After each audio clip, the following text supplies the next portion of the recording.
Les textes qui nous sont proposés par la liturgie de ces jours ont un lien qui manifeste le salut qui s'accomplit pour nous.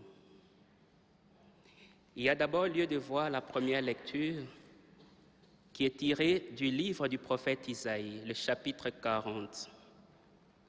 Nous sommes là dans la partie du livre d'Isaïe qu'on appelle le livre de la consolation d'Israël. Et là, le Seigneur promet par la bouche du prophète le salut pour tous les hommes. Et ce livre commence justement avec ces mots forts, « Consolez, consolez mon peuple ». Et l'Évangile montre la concrétisation de cette consolation. Il y a la deuxième lecture, si nous voyons aussi les tout premiers mots qui commencent, « La grâce de Dieu s'est manifestée pour le salut de tous les hommes ». Oui, la grâce s'est manifestée. Et cette grâce se manifeste dans un lieu très symbolique, le Jourdain. Pourquoi le Jourdain?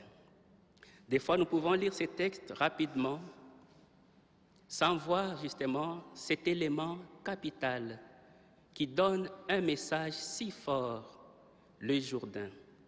Nous savons que Jésus vient, comme nous disent les Saintes Écritures, il vient accomplir la loi et les prophètes. La loi, l'image de la loi dans la Bible, dans l'Ancien Testament, est représentée par la figure de Moïse. Et l'image des prophètes est représentée par la figure du prophète Élie.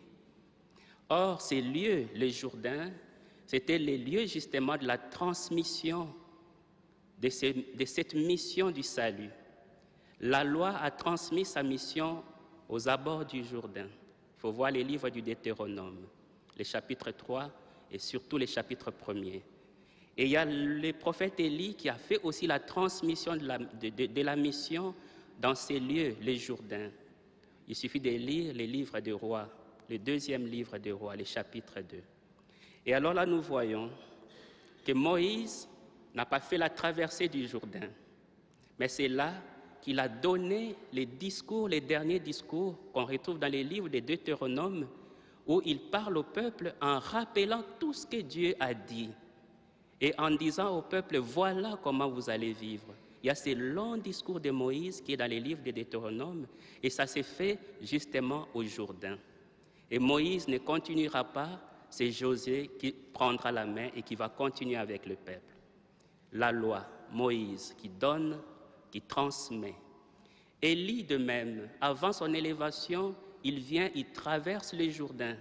Il va de l'autre côté, à l'est du Jourdain, du côté du désert, du côté de Moab. Il traverse avec Élisée et c'est là qu'il lui transmettra la mission. Et Élisée va retraverser le Jourdain pour aller continuer la mission du prophète. Voilà, la loi, Moïse, au Jourdain qui transmet, Élie, le prophète, au Jourdain qui transmet. Et alors on nous dit que Jésus vient accomplir la loi et les prophètes. Alors il va au Jourdain. Le baptême, on peut le voir dans beaucoup d'aspects, et cet aspect-là aussi est capital. Il vient alors récapituler toute la mission de la loi et des prophètes. Ainsi, il s'est fait baptiser au Jourdain par Jean le Baptiste pour qu'il récapitule en lui-même toute la loi et tous les prophètes. Ainsi, en sortant du Jourdain, déjà par son corps pur, par son esprit saint, il purifie les eaux du baptême.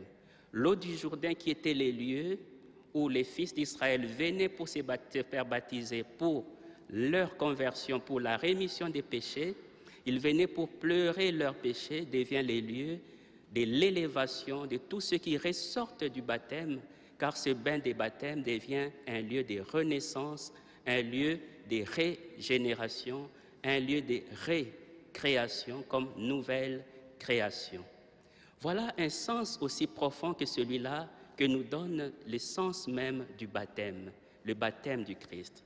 Avait-il besoin, lui, du baptême Il n'est pas pécheur, il n'a aucun péché, il n'avait pas besoin d'un baptême de conversion. Il n'avait pas besoin, lui, d'un baptême qui lui enlève les péchés parce qu'il n'en a pas et il n'en a jamais eu. Mais il est rentré dans les eaux du baptême pour se faire solidaire du peuple pécheur que nous sommes, pour qu'avec lui, en remontant des eaux du baptême, nous ressortons de ces eaux purifiées, libérés de tout péché, sauvés de tout mal, et désormais, avec nous, les portes devant nous s'ouvrent pour notre salut. Voilà ce sens de cette grande célébration de la fête du baptême du Seigneur. Oui, en lui, toute la loi et tous les prophètes prennent une nouvelle figure, Jésus lui-même. Il est en lui-même la loi, la nouvelle loi, la loi accomplie. Il est en lui-même le prophète en soi, le prophète par excellence, et il est en lui-même celui qui, désormais, sera la tête et que nous serons les membres. Et c'est là l'Église. L'Église identifiée, mais aussi l'Église anonyme, c'est-à-dire de ceux qui se reconnaissent membres du corps du Christ et même de ceux-là qui ne le connaissent pas, et même de ceux-là qui le renient, et même de ceux-là qui n'ont jamais entendu parler de lui. Il est la tête et tout cela forme le corps du Christ, l'ensemble de la grande famille des enfants de Dieu. Aujourd'hui donc, avec les baptêmes du Seigneur, nous fêtons notre rédemption qui a été accomplie.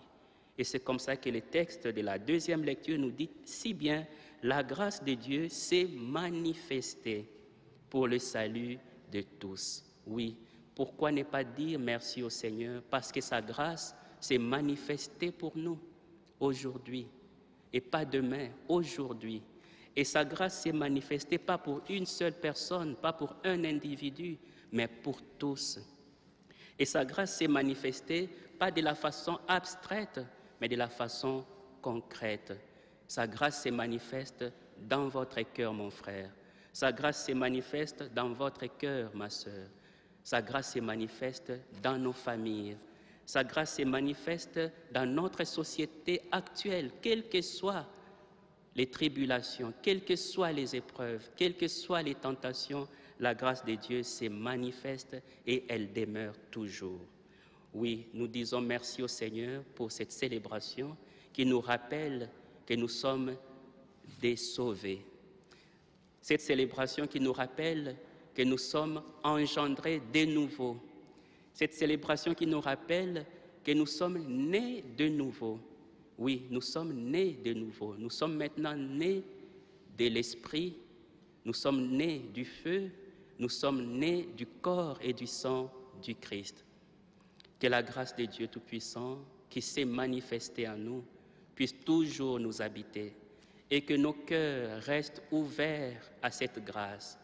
Prions pour que jamais nous ne puissions nous détacher de lui, ainsi que toutes nos pensées, nos actes, nos paroles, nos attitudes, tout notre être puisse être la proclamation de notre salut et pour la gloire du Très-Haut. Que Dieu nous bénisse et nous prenne en grâce et que son visage s'illumine pour nous. Lui qui vit et règne aujourd'hui, demain et dans tous les siècles sans fin. Amen.